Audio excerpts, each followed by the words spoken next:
खुलिया बंद यीशु सामने हो, यीशु सर बुलंद यीशु सामने हो, यीशु सर बुलंद यीशु सामने हो।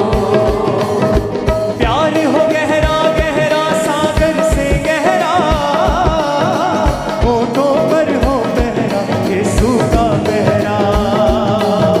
प्यार हो गहरा गहरा सागर से गहरा, होठों पर हो पहरा यीशु का पहरा। प्यार हो गहरा गहरा सागर से गहरा, होठों पर हो पहरा यीशु का पहरा। प्यार हो गहरा गहरा सागर से गहरा, होठों पर हो पहरा यीशु का पहरा। यीशु फतेहमंद यीशु सामने हो, ऊंची आवाज में नाच के यीशु फतेहमंद यीशु सामने हो, यीशु सर बुलंद यीशु सामने हो, यीशु सर बुलंद यीशु सामने हो। आंख खुलिया बंद यीशु सामने हो, आंख खुलिया बंद यीशु सामने हो, यीशु सर बुलंद यीशु सामने हो, यीशु सर बुलंद यीशु सामने हो। रिमझिम रहमत की बरसातें हो, मीठी मीठी यीशु जी से बातें हो। रिमझिम रहमत की बरसातें हो, मीठी मीठी यीशु जी से बातें हो। रिमझिम रहमत की बरसातें हो, मीठी मीठी यीशु जी से बातें हो।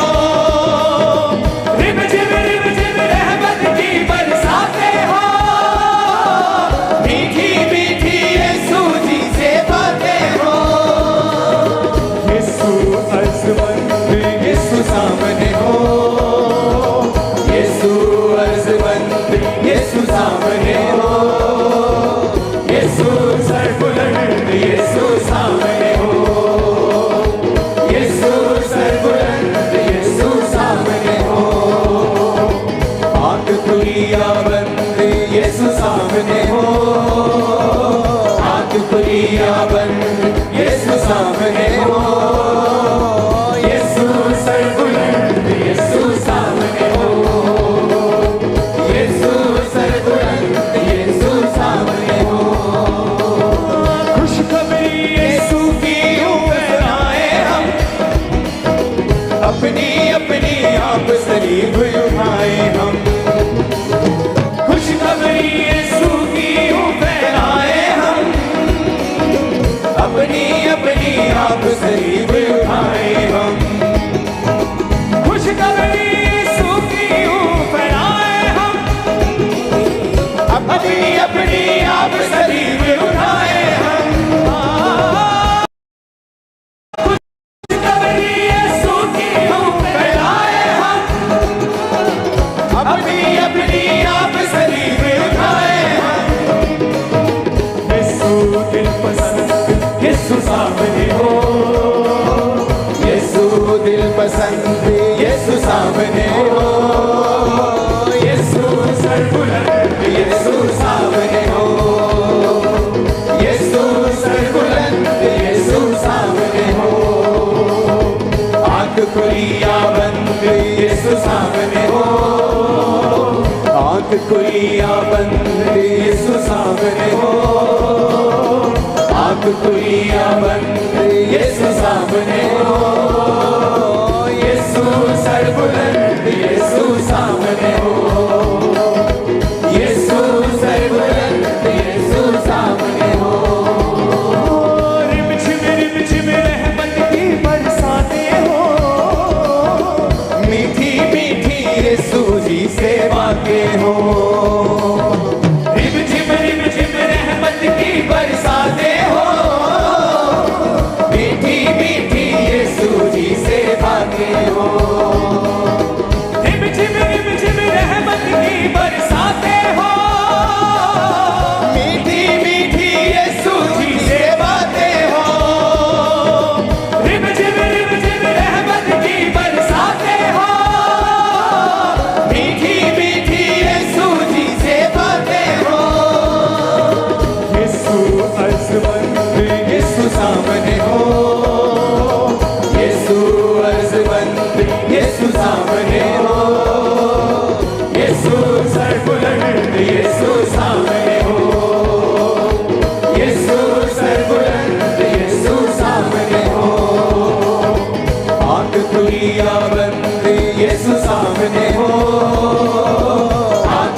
खुलिया बंद यीशु सामने हो, यीशु सरबुलंद यीशु सामने हो, यीशु सरबुलंद यीशु सामने हो। खुशखबरी यीशु की यूं फैलाए हम, अपनी अपनी आप सलीब उठाए हम। खुशखबरी यीशु की यूं फैलाए हम, अपनी अपनी आप सलीब उठाए हम। खुशखबरी यीशु की यूं फैलाए हम, अपनी अपनी आप सलीब उठाए हम। खुशखबरी यीशु की यूं फैलाए हम, अपनी अपनी आप सलीब उठाए हम। यीशु दिल पसंद यीशु सामने हो, यीशु दिल पसंद यीशु सामने हो, यीशु सरबुलंद यीशु सामने हो, यीशु सरबुलंद यीशु सामने हो।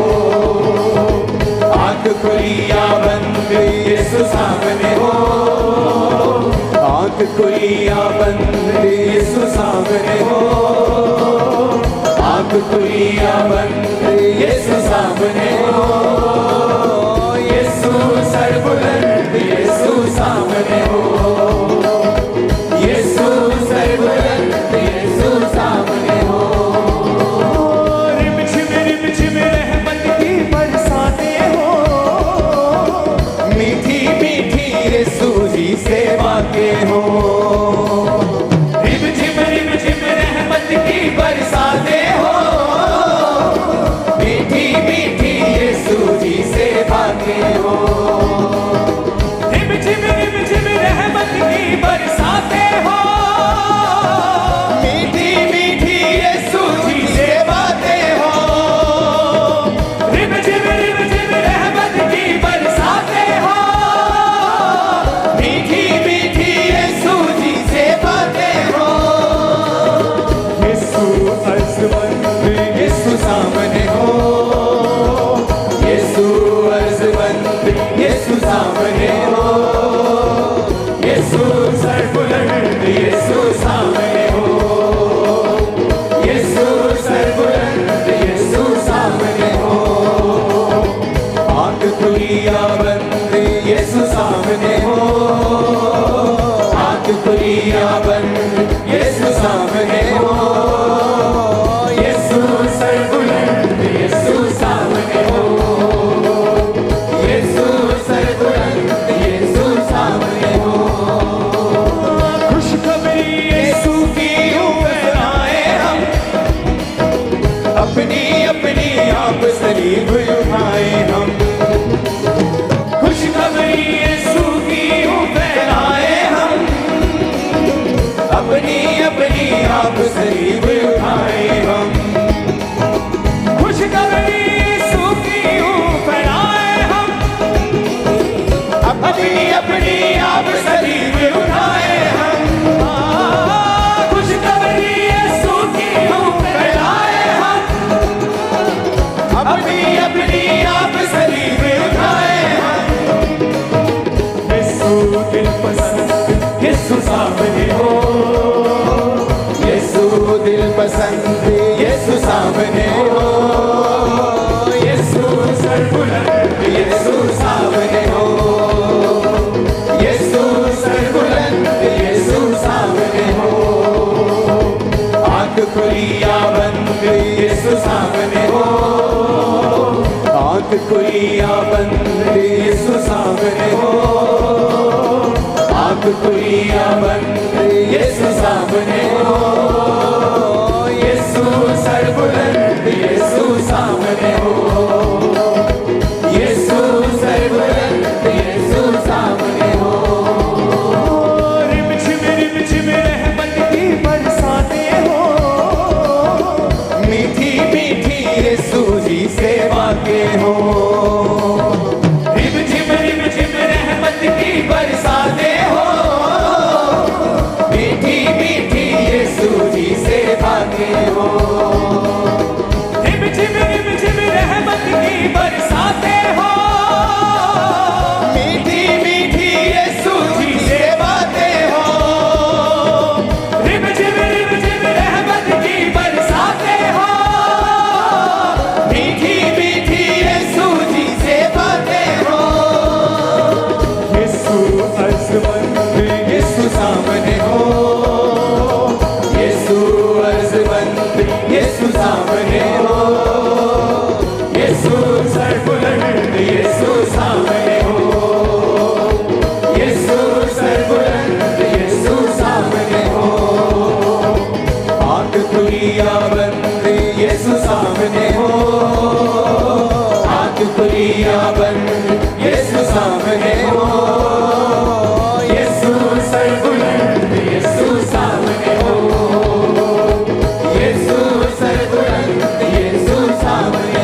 खुली या बंद यीशु सामने हो, आँख खुली या बंद यीशु सामने हो, यीशु सरबंद यीशु सामने हो, यीशु सरबुलंद यीशु सामने हो।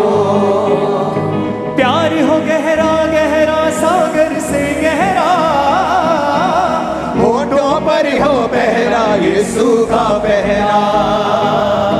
प्यार हो गहरा गहरा सागर से गहरा, होठों पर हो पहरा यीशु का पहरा।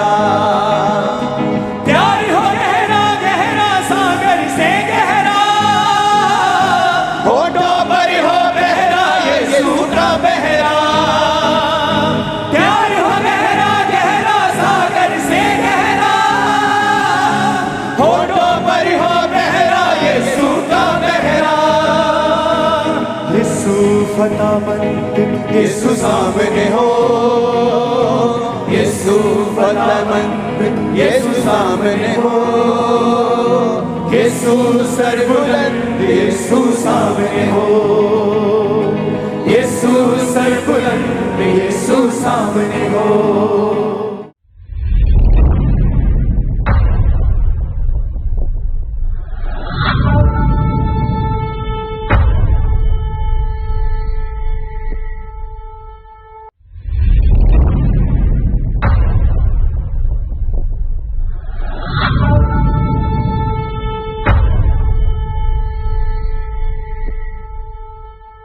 अपने हाथों को उठाओ। Thank you Jesus. खुदावन आज स्पेशल बाइबल टीचिंग में तेरा पवित्र आत्मा तेरे लोगों से बात करे, तेरा पवित्र आत्मा तेरे लोगों को छुड़ाए, तेरा पवित्र आत्मा जीब और अचंभी रीति के साथ इनसे बात करे। खुदावन इनके हृदयों को खोलें खुदावन इस वचन के लिए, और ये 100 का 100 गुना फलों को लेके आए। आपने कहा जो मेरे वचन को उत्तम हृदय में संभाल के रखता है वो 30 गुना 60 गुना और 100 गुना फलों को लेके आता है। पिता ये वचन इनकी जिंदगी में 100 गुना फलों को लेके आए। प्रभु यीशु मसीह के सामर्थी नाम में हम मांगते हैं, आमीन आमीन हालेलुया। आज मेरा बिलीव है कि खुदावन के नाम में आप बरकतों को पाएंगे, आप आशीषों को पाएंगे। जब कल रोज की रोटी प्रोग्राम में आपने सुना कि किस तरह से परमेश्वर ने इजराइलियों को जगाया कि उन पर बेगार यानी काम कराने वाले, बेगारी करने वालों को नियुक्त किया और उनको दुख दिया। क्यों? वचन कहता है निर्गमन 1 उसकी 11 आयत में, इसलिए उन्होंने उन पर बेगारी करने वालों को नियुक्त किया कि वे उन पर भार डाल डाल कर उनको दुख दिया करें। हालेलुया। 14 आयत में लिखा, उनके जीवन को गारे, ईंट, खेती के भांति भांति के कठिन कामों से दुखी कर डाला, और जब किसी काम में वो उनसे सेवा करवाते थे तो कठोरता का व्यवहार करते थे। कई बार आपको लगता है कि आपकी लाइफ में जो हो रहा है ये बहुत कठिन है, आपकी लाइफ जो है बड़ी मुश्किल हो चुकी है, सफरिंग्स हो चुकी हैं, हार्ड वर्क हो चुका है, लाइफ इज ए स्ट्रगल, ये वर्ड आपकी लाइफ में हो रहा है। लेकिन वचन कहता है ऐसा नहीं है। उनकी लाइफ में वो हार्ड वर्क इसीलिए था क्योंकि वो परमेश्वर से दूर थे। वो हार्ड वर्क एक कर्स के रूप में उनकी लाइफ में था। क्यों? क्योंकि वो भूल चुके थे कि परमेश्वर ने कहा था अब्राहम को कि मैं इनको छुड़ा लूंगा, 400 वर्ष बीतने पर मैं इनको छुड़ा लूंगा। हालेलुया। अब मैं ये चाहता हूं कि हम उस वचन को पढ़ें जब परमेश्वर ने ये कहा था। उत्पत्ति की पुस्तक 15 बाब उसके 12 आयत में लिखा, जब सूर्य अस्त होने लगा तो अब्राम को भारी नींद आई और देखो अत्यंत भय महान अंधकार ने उसे छा लिया। यहोवा ने अब्राम से कहा, ये निश्चय जान रख कि तेरे वंश पराये देश में परदेसी होकर रहेंगे और उस देश के लोगों के दास हो जाएंगे और वे उनको 400 वर्ष तक दुख देंगे। हालेलुया। परमेश्वर ने कहा कि वे उनको 400 वर्ष तक दुख देंगे। अब जिस देश के वो दास होंगे उनको मैं दंड दूंगा, उसके पश्चात वो बड़ा धन लेकर वहां से निकल जाएंगे। ये वचन ऑलरेडी परमेश्वर ने बोल दिया था। जब वो परमेश्वर के वचनों और ग्रेस के नीचे थे तो बाइबल कहती है कि मिस्री जो थे चरवाहों से घृणा करने के बावजूद भी कि वो चरवाहों से नफरत करते थे। कई बार आप देशों में देखते हो कि कई लोग किसी खास कौम के साथ वो नफरत करते हैं। आजकल तो ये बहुत चल रहा है, एक धर्म दूसरे के साथ खास नफरत करते हैं। बाइबल कहती वो नफरत के बावजूद भी मिस्री लोगों ने इजरायलियों के ऊपर अनुग्रह किया और उन्हें बेस्ट देश दिया। क्यों? क्योंकि वो परमेश्वर के फेवर के नीचे थे और परमेश्वर के वर्ड्स के नीचे थे, यूसुफ की अनॉइंटिंग के नीचे थे और इसीलिए वो बेस्ट ले रहे थे। और परमेश्वर ने कहा था कि 400 वर्ष के बाद मैं उन्हें निकाल लूंगा। और जब 400 वर्ष बीतने पर आए तो उनको प्रेयर्स करनी चाहिए थी, उनको मांगना चाहिए था कि खुदावंद तेरे वचन में लिखा तू हमको निकाल। लेकिन वो अपने उसी जॉब में, उसी काम में वो इतने कंफर्टेबल हो गए कि भूल गए कि परमेश्वर का प्लान जो है वो कनान देश लेके जाने का है, यहां रहने का नहीं है। हालेलुया। बाइबल कहती है यीशु मसीह को मिस्र से बुलाया, क्योंकि जब परमेश्वर ने यूसुफ को, उसके बाप को दर्शन दिया कि तेरे बेटे को जो लोग मारने पर हैं, इसलिए रात रात उठ अभी भाग जाए उसको मिस्र लेके, ताकि वचन पूरा हो कि मैंने अपने बेटे को मिस्र से बुलाया। उसी तरह से परमेश्वर चाहता था कि ये मिस्र से अब कनान देश की ओर जाएं और पूरी दुनिया में मेरे नाम का प्रचार करें। लेकिन वो इतने कंफर्टेबल थे अपनी लाइफ में और इसीलिए परमेश्वर को दुखों को भेजना पड़ा। उनकी जिंदगी, बाइबल कहती है, अब गारे ईंटों के कामों के साथ इतनी दुखी हो गई कि वो परमेश्वर की दुहाई देने लगे। और बाइबल कहती है कि जब निर्गमन की पुस्तक 3 और 6 बात में लिखा, फिर उसने कहा मैं तेरे पिता का परमेश्वर, अब्राहम का, इसहाक का, याकूब का परमेश्वर हूं। तब मूसा जो परमेश्वर को देखने से डरता था उसने अपना मुंह ढांप लिया। फिर यहोवा ने कहा मैंने अपनी प्रजा के लोग जो मिस्र में हैं उनके दुख को निश्चय देखा है, उनके जो चिल्लाहट परिश्रम करने वालों के कारण होती है उसको भी मैंने सुना है और उनकी पीड़ा पर मैंने चित्त लगाया है। इसलिए मैं उतर आया हूं कि उन्हें मिस्रियों के वश से छुड़ाऊं और उस देश में से निकाल कर एक अच्छे और बड़े देश में जिसमें दूध और शहद की नदियां बहती हैं, अर्थात कनानी, हित्ती, अमोरी, परिज्जी, हिब्बी, यबूसी लोगों के देश में पहुंचाऊं। हालेलुया। परमेश्वर ने कहा मूसा को, मूसा जब 40 साल मिधान में अपने ससुर की भेड़ बकरियों को चराता था, इमेजिन करो 40 साल तक वो पैलेस में रहा, राजकुमार रहा, उठते भी थे तो पैरों के नीचे जूतियां भी दास आके रखते थे, उत्तम से उत्तम खाना, उत्तम से उत्तम कपड़े, इज्जत, शोहरत, पैसा। मिस्र की गद्दी कोई छोटी बात नहीं थी, मिस्र आधी दुनिया के ऊपर राज करता था। और बाइबल कहती है कि उसने मिस्र की ऊपर राज करने से मसीह के लिए दुख उठाना ज्यादा उत्तम समझा। और बाइबल कहती है जब 40 साल का होकर वो अपने भाइयों के दुखों पर दृष्टि करने लगा, उसे मालूम था कि वो एक इब्री है, वो मिस्री नहीं है।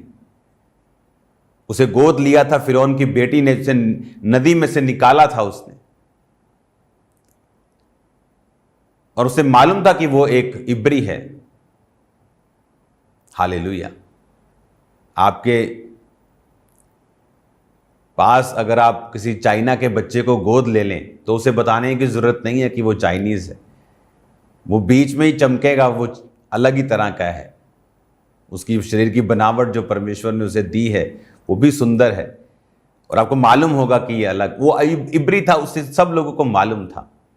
और जाकर वो अपने भाइयों के दुखों की ओर दृष्टि करने लगा, उनके दुखों को देखने लगा कि किस तरह से मिस्री जो थे उन पर दबाव डालकर काम को करवाते थे, वो देखता था। हालेलुया।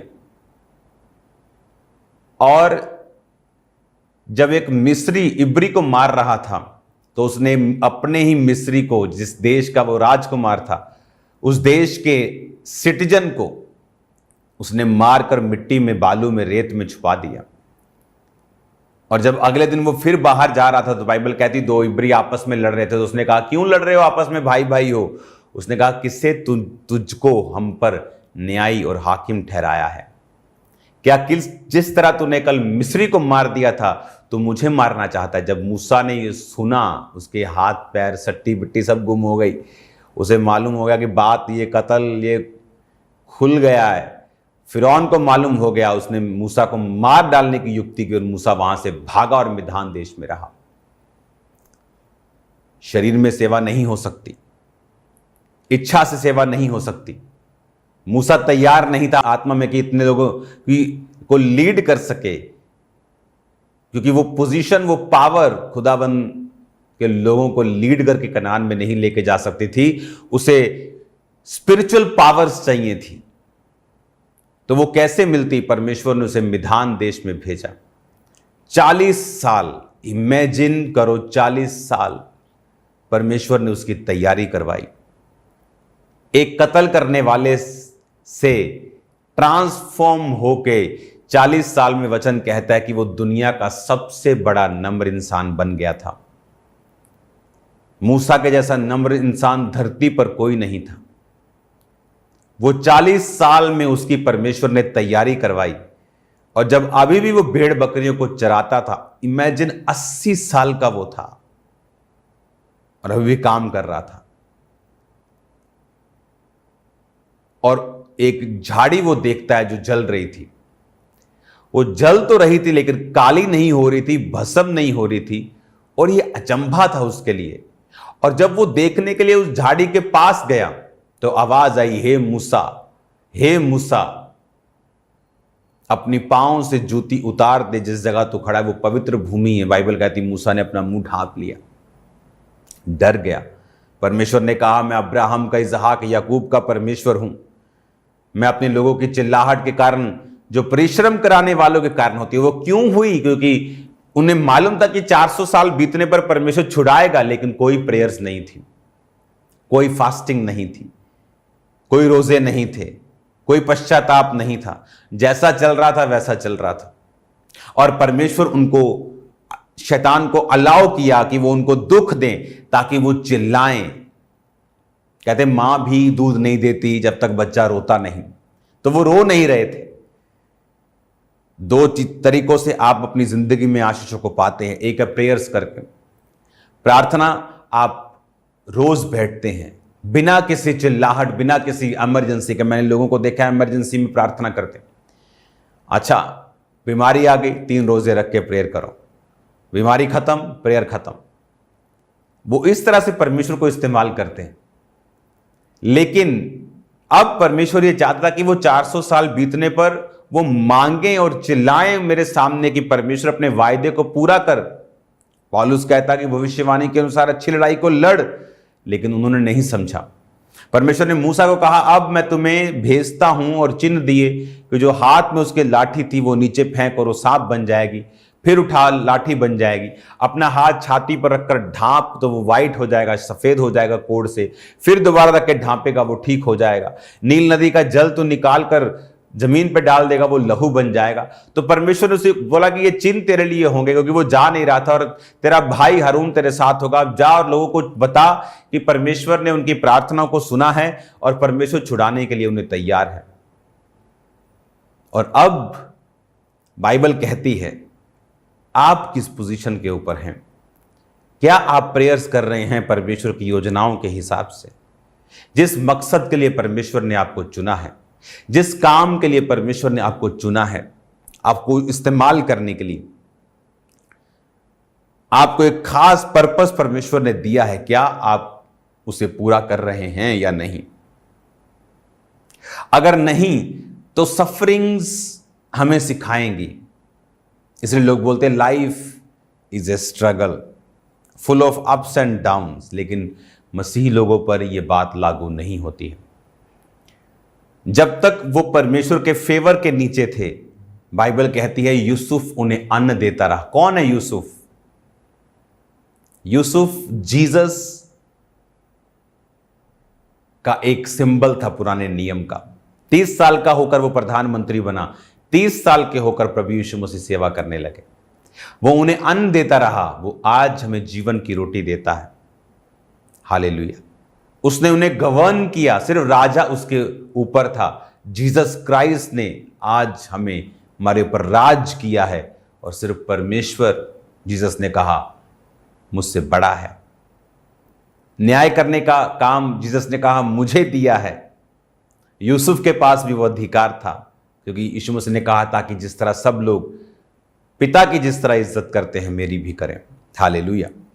अब जब मालूम है कि मुझे प्रेयर्स करनी है और हम नहीं करते, तो जीवन फिर दुखों से, नाना प्रकार के लिखा ईंट गारे खेती के जो कठिन काम थे वो उनको दिए गए। पहले ऐसा नहीं था।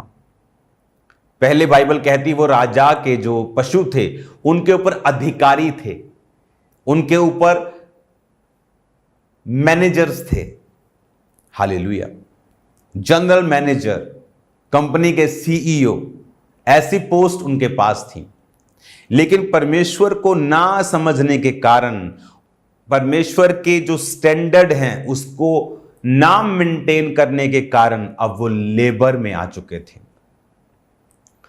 और लेबर भी वो वाली जो खास गहरे दुखी होने वाले कामों को करती थी। बाइबल कहती पूरी कौम, कितने लोग थे उसमें मालूम? 20 लाख के करीब। 6 लाख तो सिर्फ 20 साल से अधिक उम्र के मेल थे, लड़के थे, बेटे थे, जेंट्स थे। लड़कियां, टीन एजर्स, सब मिलाकर 20 लाख के करीब लोग थे। 20 लाख के करीब लोग अलग अलग तरह के खेती और भारी कामों से थक गए थे। क्यों? क्योंकि परमेश्वर के वचन का जो स्टैंडर्ड है उसे फॉलो नहीं किया।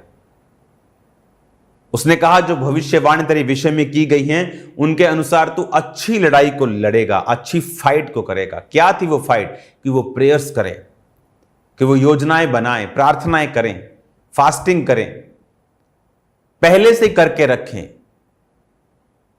लेकिन बाइबल कहती 400 वर्ष परमेश्वर ने कहा और 430 वर्ष हो गए, वो हिले नहीं। परमेश्वर ने दुखों को भेजना स्टार्ट किया। कई लोग चर्च में वैसे नहीं आते, लेकिन जब दुख आने शुरू होते हैं वो जुड़ते हैं। अगर हम अपने आप ही, पंजाबी कहते ना, अपने आप ही जो बंदे दा पुत्त बन जाएं, जब अपने आप ही समझ जाएं हम कि मुझे प्रेयर्स करनी है, संडे मिस नहीं करना, थर्सडे मिस नहीं करना, मुझे वचन मिस नहीं करना, मुझे प्रेयर्स मिस नहीं करनी, तो हम अपने आप ही फेवर के नीचे रहेंगे। और जब हम परमेश्वर को भूल जाते हैं और अपनी लाइफ में जो हम परमेश्वर नहीं चाहता, हम कंफर्टेबल हो जाते हैं, तो परमेश्वर फिर इन चीजों का इस्तेमाल करता है। हालेलुया। अब परमेश्वर ने उनको कहा कि अब जो परिश्रम कराने वालों के कारण जो चिल्लाहट सुनाई पड़ रही है, अब मैं तुझे भेजता हूं। तो ये मेक श्योर करो आपकी लाइफ में प्रेयर लाइफ कंप्लीट हो। आप परमेश्वर के सामने पहले से ही दुहाई दे रहे हों, प्रेयर्स कर रहे हों। क्योंकि लोगों को लगता है जब प्रेयर्स करने का मतलब यह है कि आपको अपने लिए प्रेयर करनी है। नो नो नो, प्रेयर्स का मतलब है आपको उन सब विषयों में प्रार्थना करनी है जो परमेश्वर का मकसद है। खामरा चर्च सेवकाई किसका विजन है?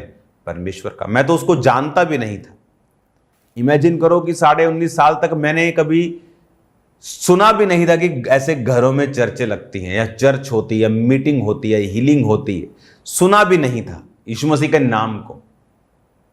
अपने कॉलेज जाते वक्त रास्ते में एक चर्च आती थी, तो उस चर्च में मैं ऐसे ऐसे कर लेता था। मैं लगता था कि ये कोई ईसाइयों का परमेश्वर है तो ऐसे ऐसे करते हैं। उसके बाद मेरे अपने आते थे तो पूरा मैं उनको करके जाता था। तो मुझे इतना ही मालूम था कि ये चर्च है, बस उसके बारे में और कुछ नहीं मालूम था। अगर वो मुझे चुन सकता है और उसके बाद प्रेयर्स, फास्टिंग, उसकी योजना जो आपकी लाइफ में है, क्या योजना? आपके पास्टर के लिए प्रेयर करना, जो खुदावंद सेवकाई में कर रहा है उसके लिए प्रेयर करना, अपने बच्चों के लिए प्रेयर करना, अपनी फैमिली के लिए प्रेयर करना, अपने दर्शनों के लिए प्रार्थना करना, अपने फाइनेंस के लिए प्रेयर करना। शैतान का अटैक हो फिर प्रेयर में जाने से यह अच्छा है कि आप पहले से एडवांस में खुदावंद का थैंक्स करें और प्रेयर्स करें। हालेलुया। और यही गलती इजराइलियों ने की कि वो प्रेयर्स करना भूल गए। परमेश्वर नहीं चाहता कि आप प्रेयरलेस हों, आप प्रार्थना से रहित हों। और जितने लोग प्रार्थना से रहित होंगे उतने वो हार्ड वर्क में चले जाएंगे और दुखों में चले जाएंगे। उनके परिवार के ऊपर शैतान अटैक करेगा, उनकी सेहत पे करेगा, उनके फाइनेंस पे करेगा, उनके मेंटल हेल्थ पे करेगा, और उन्हें मालूम नहीं कि हो क्या रहा है। परमेश्वर ये चाहता हम उसकी ओर मुड़ें और देखें और फिरें और हम प्रेयर्स करें, हम प्रार्थना में जाएं, प्रेयर्स में जाएं और खुदावंद हमें बरकत दे और वो अपनी योजना को पूरा कर सके। आपकी लाइफ में एक खास मकसद है, एक बेटर, एक बेस्ट प्लान है परमेश्वर का, जो आज की लाइफ से कहीं अधिक अच्छा है। हालेलुया। अगर उन दिनों में मुझे दुख ना होते, आज मैं परमेश्वर को इतना अच्छी तरह से ना समझ पाता, तो वो दुख परमेश्वर की मर्जी से थे। और जब मैंने परमेश्वर को समझा तो फिर उसके बाद मैंने वो हार्ड वर्क नहीं किया। हार्ड वर्क डिफरेंट चीज है, मेहनत करना एक अलग चीज है, काम करना एक अलग चीज है, लेकिन एक हार्ड वर्क करना यह परमेश्वर की ओर से नहीं है। हालेलुया। मसीह में हम हार्ड वर्क करते हैं, लेकिन वो अलग तरीके का हार्ड वर्क है। उसमें स्ट्रेस नहीं है, उसमें ऑपरेशन डिप्रेशन नहीं है, उसमें चिंताएं नहीं है। शरीर थक जाए तो सो लेते हैं, लेकिन वो डिप्रेशन, ऑपरेशन, वो स्ट्रेस नहीं है जो लोगों की लाइफ में है। खुदावंद आपको बरकत देना चाहता है, वो आपकी लाइफ में आशीषों के भंडारों को खोलना चाहता है। मैं आपको प्रोफेटिकली बता रहा हूं,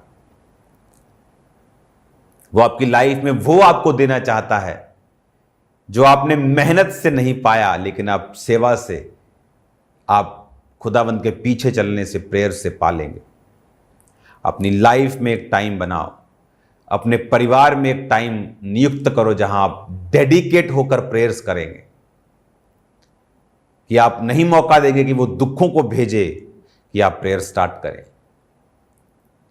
हालेलुया। इसको हम कंटिन्यू जारी रखेंगे। कल ये वचन आपके लिए सेम नहीं होगा। मैं लगातार प्रार्थनाओं में हूं थर्सडे और संडे के लिए, क्योंकि थर्सडे और संडे डिलीवरेंस वीक्स शुरू हो जाएंगे, छुटकारों के हफ्ते शुरू हो जाएंगे। हर संडे एक टॉपिक के ऊपर प्रीच होगा और उसी टॉपिक की डिलीवरेंस होगी। तैयार रहना है आपको लगातार संडे और थर्सडे अटेंड करने के लिए। जो लोग थर्सडे अटेंड करते हैं, मैं आपको बता रहा हूं, परमेश्वर हेवन के विजन्स जो परमेश्वर ने मुझे दिए उसके बारे में आपसे बात करूंगा। पवित्र आत्मा की भरपूरी होगी, सामर्थ होगा, मसा होगा और आप सेम नहीं होंगे यीशु मसीह के नाम में। और ये कब स्टार्ट होगा मैं आपको बताऊंगा, किस थर्सडे और किस संडे से शुरू होगा मैं आपको बताऊंगा। और ये थर्सडे मैं चर्च में हूँगा, संडे चर्च में हूँगा, और मैं आपको बता रहा हूँ खुदावंद बड़े काम आपकी लाइफ में करने जा रहा है। God bless you all. अब रोज की रोटी के लिए रोज तैयार रहो। खुदावंद आपको एक गहरी बरकत देने जा रहा है, मेरा बिलीव है ये। अपनी आंखों को बंद करो। आज शाम की प्रार्थना पहाड़ में खुदावंद जो लोग जुड़े तेरे नाम में छुटकारों को और बरकतों को पाएं। जितने लोग देख रहे हैं देखेंगे खुदावंद तेरे नाम में बरकत को पाएं। अंधकार की शक्तियां इनकी जिंदगी में काम न कर सके, तेरी हीलिंग इनकी लाइफ में एंटर करे। मैं इन्हें तेरे जीवित नाम में आशीषित करता हूँ, ब्लेस करता हूँ खुदावंद।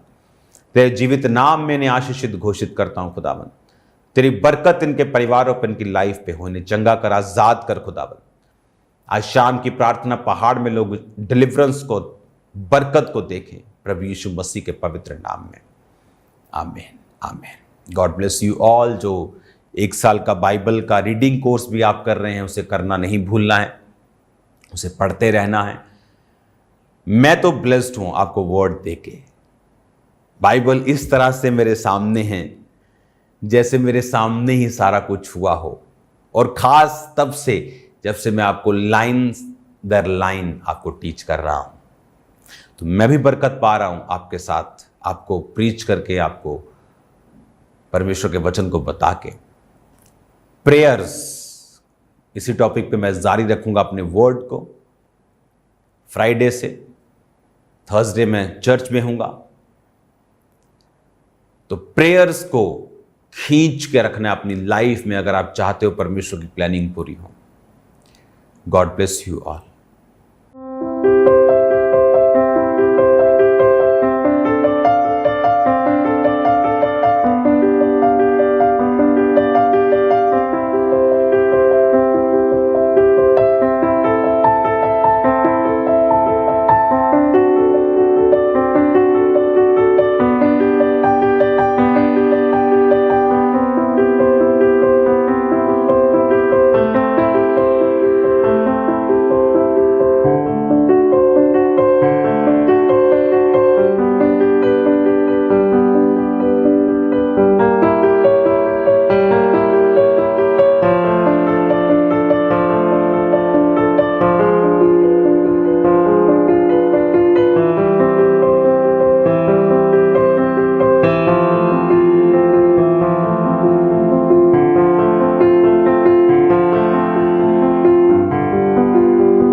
आपने परमेश्वर के वचन में से गहरे भेदों को सुना, तो अब समय है अपने बीज, अपनी ऑफरिंग को बोने का। तो अपनी ऑफरिंग, अपने टाइथ, अपने सीड को निकाल लें परमेश्वर के कामों के लिए, और आज अपनी बेस्ट ऑफरिंग को अपने परमेश्वर के कामों के लिए बोना है। और आप माइटी बेन पार्टनरशिप को लेने के लिए जो नीचे 4 नंबर दिए गए, इनके ऊपर कॉल करके इन्फॉर्मेशन ले सकते हैं। आप टीवी मिनिस्ट्री, इवेंजलिज्म पार्टनरशिप यानी सुसमाचार के कामों में भी अपनी ऑफरिंग को, अपने सीड को डाल सकते हैं। अपने सीड को जरूर बोएं ताकि ज़्यादा से ज़्यादा लोगों तक परमेश्वर के वचन को, सुसमाचार को पहुंचाया जाए। तो आज आपने बेस्ट ऑफरिंग को बोना है परमेश्वर के कामों के लिए, और इन तीनों पार्टनरशिप को आपने जरूर लेना है ताकि जो काम परमेश्वर ने शुरू किया है आप उसमें अपने हिस्से को, अपने योगदान को डाल सकें। और आप पूरे भारत से, पूरे इंडिया से बैंक अकाउंट्स के जरिए अपनी ऑफरिंग को, अपने सीड को चर्च के अकाउंट में भेज सकते हैं, जैसे कि ICICI बैंक और HDFC बैंक। इन दोनों बैंक अकाउंट्स की डिटेल को आप नोट कर लें। आप RTGS करके, नेफ्ट करके, IMPS के जरिए अपनी ऑफरिंग को, अपने सीड को, आप पूरे भारत से, पूरे इंडिया से आप चर्च के अकाउंट्स में अपनी ऑफरिंग को, अपने सीड को, अपने टाइथ को सेंड करते जाएं। और भी बहुत सारे माध्यम है जैसे कि ऑनलाइन मीडियम लोग इस्तेमाल करते हैं, जैसे कि मोबाइल एप्लीकेशंस हैं। आप गूगल पे, GPay के जरिए अपनी ऑफरिंग को भेज सकते हैं। ICICI बैंक, उसका QR कोड आपके टीवी स्क्रीन के ऊपर आप देख रहे होंगे।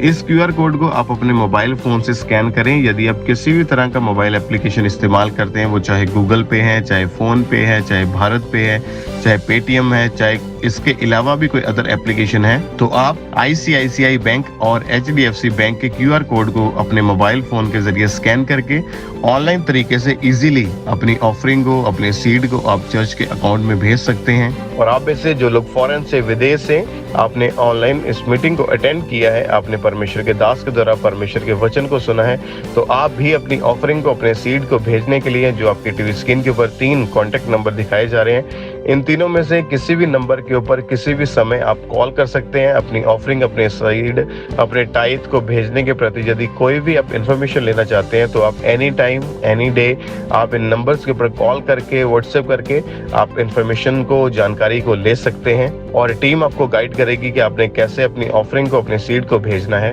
और हमारा विश्वास है कि इन टीचिंग्स को जो आप परमेश्वर के दास के द्वारा आप सुन रहे हैं, आपका जीवन, आपका परिवार कभी सेम नहीं रहेगा। तो आप लगातार परमेश्वर की जीवित हजूरी के साथ बने रहें, और लगातार इस मीटिंग को, इस प्रोग्राम को आपने अटेंड करते जाना है, ताकि परमेश्वर आपको ब्लेस करे, आपको आशीषित करे। सबको जय मसीह की। आप हमारे YouTube चैनल को सब्सक्राइब कर लें और नोटिफिकेशन बेल को ऑन कर लें, ताकि जब परमेश्वर के दास परमेश्वर के वचन को लेके हमारे बीच में आए तो आप उन मीटिंग्स को, उन प्रार्थनाओं को सबसे पहले और समय पर सुन सकें। तूने ऐसे जन्म लिया जो कोई ना ले सके, तूने ऐसे मौत सही जो कोई ना सह सके, तूने ऐसे जन्म लिया, तू स्वर्ग छोड़े आया, तूने कैसे मौत सही फिर से और जी फिर से जी उठा। तेरा प्यार अनोखा मेरे खुदा, अति पवित्र अति पवित्र और ना कोई धोखा खुदा। तूने ऐसे प्रेम किया जो कोई ना कर सके, तूने वो बलिदान दिया जो कोई ना दे सके, तूने ऐसे प्रेम किया जो कोई ना कर सके, तूने वो बलिदान दिया जो कोई ना दे सके। तेरा प्यार अनोखा है मेरे, अति पवित्र अति पवित्र और ना कोई धोखा।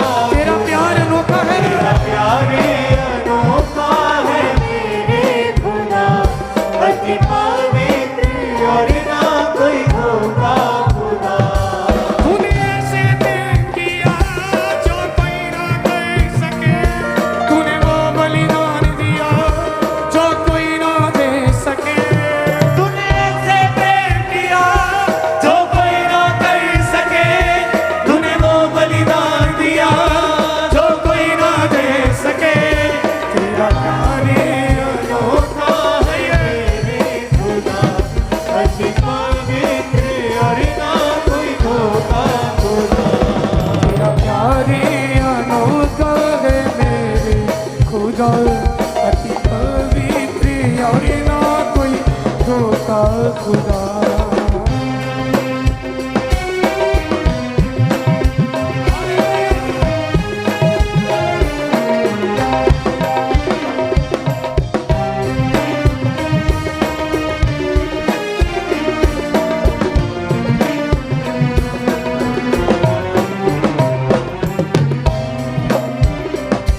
तूने ऐसे जन्म लिया जो कोई ना ले सके, तूने ऐसे मौत सही जो कोई ना सह सके, तूने ऐसे जन्म लिया जो कोई ना ले सके, तूने ऐसे मौत सही जो कोई ना सह सके, तूने ऐसे जन्म लिया, तू स्वर्ग छोड़ आया, तूने ऐसे मौत सही और फिर से जी उठा, तूने ऐसे जन्म लिया, तू स्वर्ग छोड़ आया, तूने ऐसे मौत सही और फिर से जी। तेरा प्यार अनोखा है, प्यार अनोखा है मेरे खुदा, अति पवित्र और ना कोई धोखा खुदा।